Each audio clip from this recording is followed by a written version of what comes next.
레위기 23장 15절부터 21절 말씀.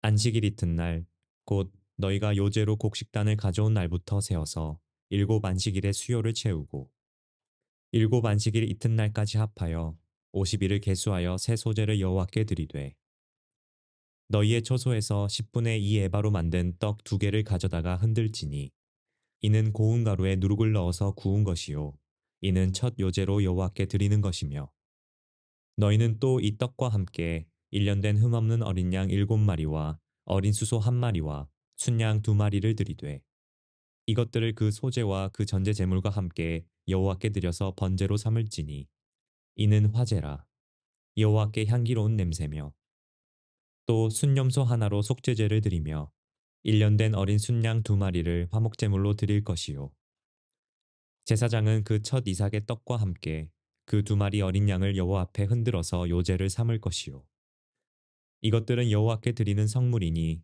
제사장에게 돌릴 것이며 이날에 너희는 너희 중에 성회를 공포하고 어떤 노동도 하지 말지니 이는 너희가 그 거주하는 각 처에서 대대로 지킬 영원한 규례니라.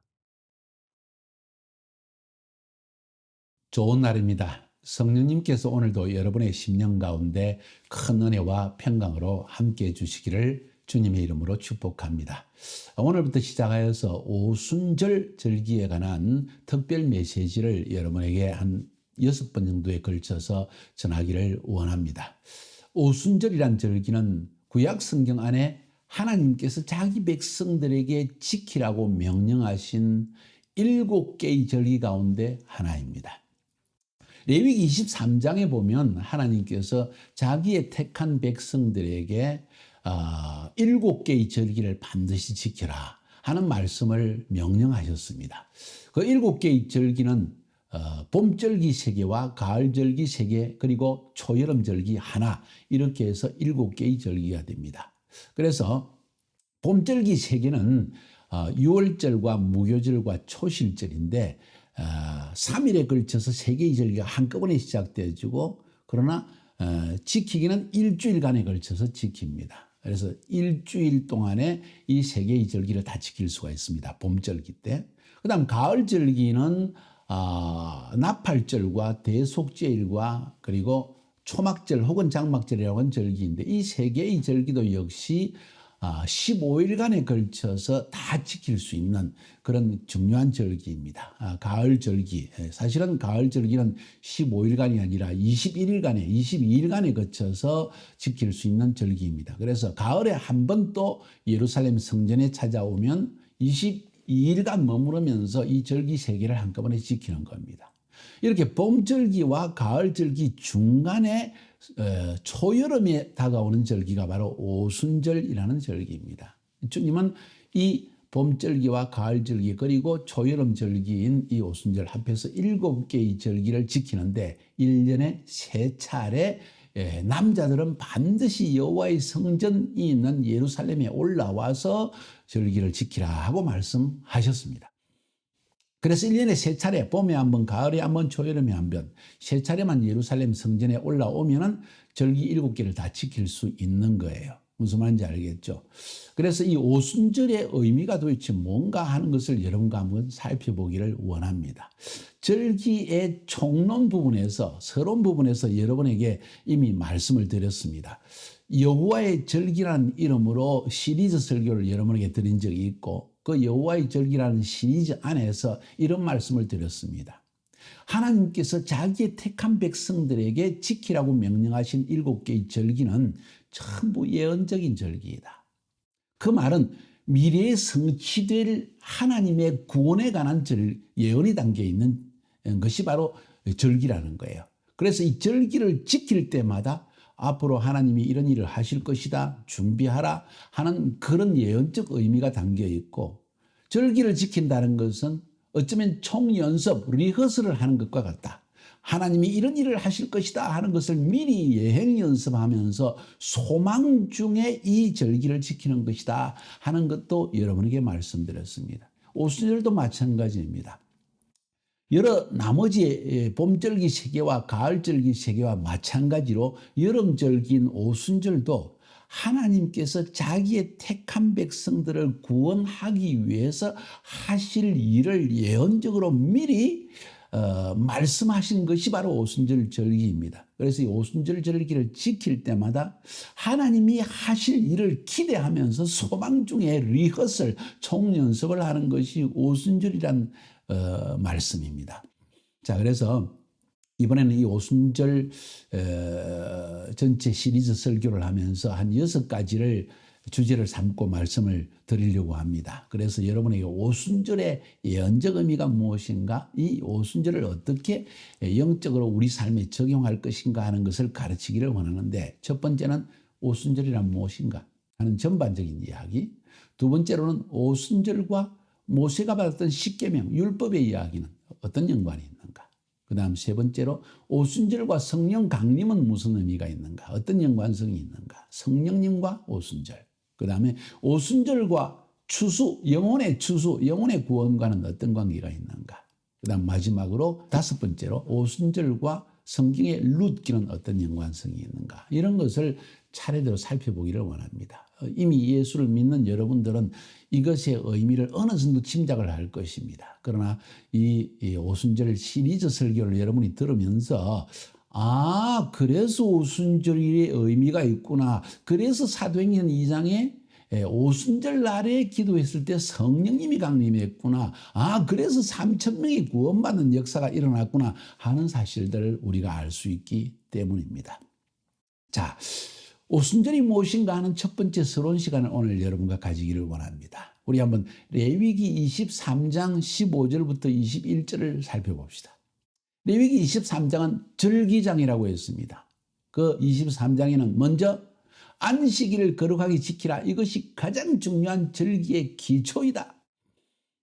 그 기초 위에 7개의 절기를 지켜라. 봄절기 3개, 가을절기 3개, 초여름에 오는 오순절 설기, 이렇게 7개의 절기를 지키라 하면서 15절부터 21절까지에서는 초실절 이후에 50일째 되는 날에 오순절을 지키라 하는 이야기가 기록되어 있습니다. 자, 15절에 안식일 이튿날 곧 너희가 요제로 곡식단을 가져온 날, 이 날이 무슨 날인지 아세요?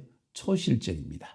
봄절기인 6월절, 무교절, 초실절, 이 초실절, 그것이 바로 안식일 이튿날 곧 요제로 하나님께 곡식단 오매를 가져와서 흔들어서 드리는 그 날, 초실절.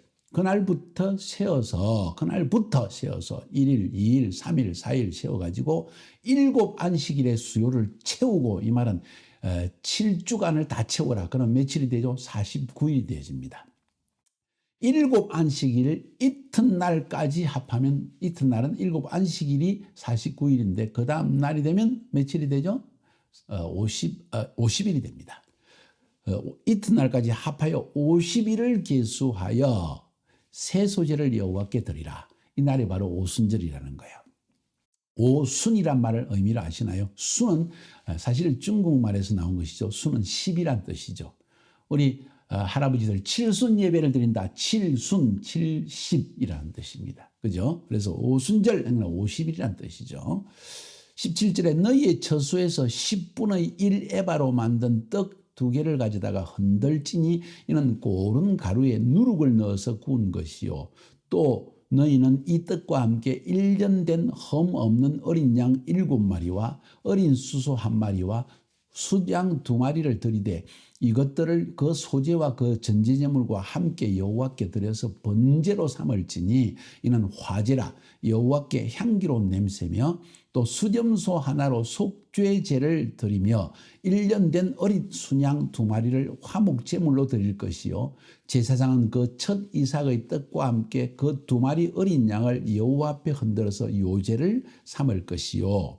이것들은 여호와께 드리는 성물이니 제사장에게 돌릴 것이며 이날에 너희는 너희 중에 성회를 공포하고 어떤 노동도 하지 말지니 이는 너희가 그 거주하는 각처에서 대대로 지킬 영원한 규례니라. 아멘. 초실절부터 세어가지고 51째 77, 49 플러스 하나 해서 50일째 되는 날에 오순절 절기를 지켜라 하는 이야기를 이야기했습니다. 자, 여기서 왜 50일이라는 날짜를 주님은 사용했고 7 안식일 7이라는 숫자를 왜 중요하게 여겼을까 하는 것도 한번 생각해 볼 필요가 있습니다. 먼저 우리가 알아볼 것은 이 오순절이라는 말의 명칭입니다. 오순절은 히브리 말로 샤브옷이라는 뜻입니다. 샤브옷은 영어로 표현하면 weeks, 그러니까 주간들, 한 주가 위크잖아요. weeks 하면 여러 주간들이라는 뜻인데 7주간을 지나고 다음 날 오는 것이 오순절이기 때문에 히브리 말로 샤브옷 하면 옷 하면 복수입니다. 샤브옷이라는 것은 바로 여러 주간이라는 뜻입니다. 그래서 샤브옷이라고 하고 이걸 헬라 말로 번역할 때 이것을 펜타코스트라고 해서 펜타코스트라는 것은 헬라 말로 50이라는 뜻입니다. 우리말로 그래서 번역할 때 이것을 여러 가지로 번역을 했습니다. 잘 들으세요. 오순절, 50일째 되는 날에 오는 절기이기 때문에 오순절이라고 했고 또 혹은 보면 77절이라고도 했습니다. 왜? 77, 49 플러스 첫 번째. 좀 더 히브리 말에 가까운 개념이라고 말할 수도 있습니다. 왜냐하면 샤브옷은 weeks, 7개의 절기가 지나오니까 weeks, 77절이라는 말로 표현할 수 있겠죠. 또 혹은 성경에서 조금 혼동되게 사용하고 있는데 이 오순절도 초실절이라고 표현하기도 합니다. 왜? 보리 추수를 할 때 첫 이삭을 드리는 날이 초실절인데 밀 추수를 초여름에 밀 추수를 할 때 첫 이삭을 드리는 날도 첫 이삭 초실 드리는 날도 역시 오순절이기 때문입니다. 그래서 약간 성경에서 헷갈리게 적은 부분도 있다는 것을 기억하세요. 그래서 이 초실절이 6월절 무교절 다음에 오는 초실절인지 아니면 밀추수를 할 때 드리는 첫 번째 오메르를 드리는 오순절 초실절인지 하는 것도 구분할 필요가 있다는 것을 여러분에게 말씀드립니다. 자, 여기서 아까 조금 전에 언급했지만은 7이라는 숫자와 50이라는 숫자, 오늘 이 오순절의 절기의 서론 부분에서는 이 숫자에 대한 이야기를 조금 살펴보는 것은 의미가 있을 것입니다. 7. 성경의 7은 매우 중요한 숫자입니다. 충만한 숫자입니다. 회복의 숫자입니다. 이스라엘 백성들은 7일째 되는 날 안식했고 또 7년째 될 때 모든 종을 해방시키고 빚을 탕감하는 쉬미타 이어라고 했습니다. 쉬미타. 영어로서는 사바트 이어, 안식년이라고 표현합니다. 7년째 오는 안식년을 바로 쉬미타 이어 혹은 사바트 이어 영어로. 그 다음에 50이라는 숫자도 역시 히브리 말로 요벨이라고 합니다. 이 말은 영어로 하면 jubilee year. 49, 49가 끝나고 그 다음 해 또 안식일이 옵니다. 7년째가 안식일이니까 49년째도 안식일이고 그 다음 오는 50년째 되는데도 안식일인데 그 안식일은 요벨이라고 합니다. jubilee year. 주빌리 이어는 정말 모든 종된 사람을 전부 해방시키고 빚은 다 탕감시키고 완전 자유를 얻는 날. 그래서 이 요배를 기다리는 것입니다. 인류 역사는 하나님이 주시는 우리의 죄의 빚을 다 탕감하는 그날을 기다리는 것이 바로 요배이라는 것입니다. 이해가 되시나요? 그래서 이 50이라는 숫자는 굉장히 중요한 숫자입니다. 어떤 숫자일까요?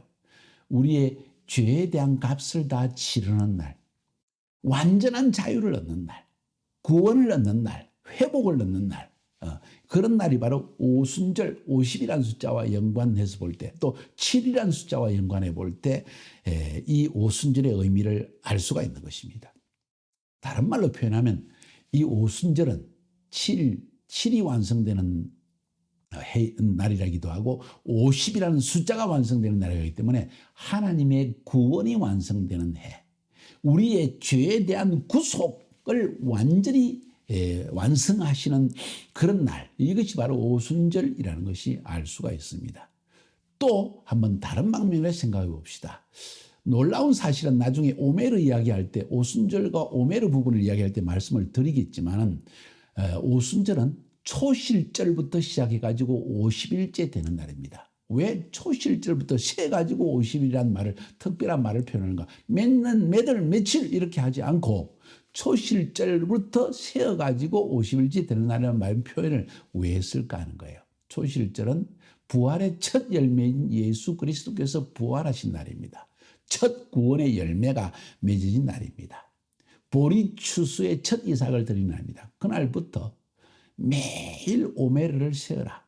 오메르 첫째 날, 오메르 둘째 날, 오메르 50째 되는 날에 밀추수가 이루어지는데 보리추수와 다르게 밀추수는 더 큰 추수이고 우리의 먹는 음식, 식량의 가장 중요한 빵을 만드는 밀의 추수가 이루어지는 날이기 때문에 이때는 바로 추수가 완성되는 날이다 하는 의미에서 오순절은 굉장한 중요한 의미를 지닙니다. 보리추수가 초실절 때라면 밀추수가 오순절 때이다. 그래서 이 추수가 완성되는 때가 오순절이라 하는 의미로도 볼 수 있습니다. 그래서 어떤 사람들은 해석할 때 예수님이 언제 공중 재림하셔서 사람들을 휴거를 시키는가 할 때 이건 바로 오순절 때라 하고 해석하는 사람들도 있습니다. 예, 사실 저는 그게 동의는 하지 않지만은 의미가 있기 때문에 그것을 무시할 수는 없습니다. 저도 역시 성경의 강해자, 해석자이기 때문에 100% 이렇다고 분명히 말할 수 없는 이유는 하나님이 그날이 바로 휴거하는 날이다. 그날이 바로 공중 재림한 날이라고 명백하게 말씀하지 않기 때문에 저도 그렇게 말할 수가 없는 거예요. 그러나 그래서 많은 성경학자들의 해석을 잘 들어보는 것은 굉장히 중요한 의미가 있을 것입니다. 중요한 것은 오순절 때 추수가 완성된다는 사실을 생각해 볼 때 상당한 의미가 있는 것이다. 자, 그럼 오늘 본문 레위기 23장 15절부터 21절까지를 한번 들어가 살펴보면 오순절의 이 거룩한 성회를 어떻게 지켰는가 하는 것을 보는 것은 의미가 있습니다. 50일째 되는 딱 그날 초실절 첫째 날 지키고 둘째 날 지키고 해서 50일째는 날 오순절이라는 절기를 지키는데 어떻게 지키라고 했어요? 2개의 누룩이 들은 빵 7마리의 어린 양, 어린 수소 1마리, 그리고 수양 2마리 이것을 여호와께 드리라고 했습니다. 맞습니까? 한번 성경을 살펴보세요. 레위기 23장 15절부터 21절까지 맞습니다. 다시 한번 말씀을 드립니다. 한번 제가 2개의 누룩이 들은 빵, 7마리의 어린 양, 어린 수소 1마리, 수양 2마리. 뭔 의미가 있을까요? 왜 7마리, 왜 1마리, 왜 2마리일까?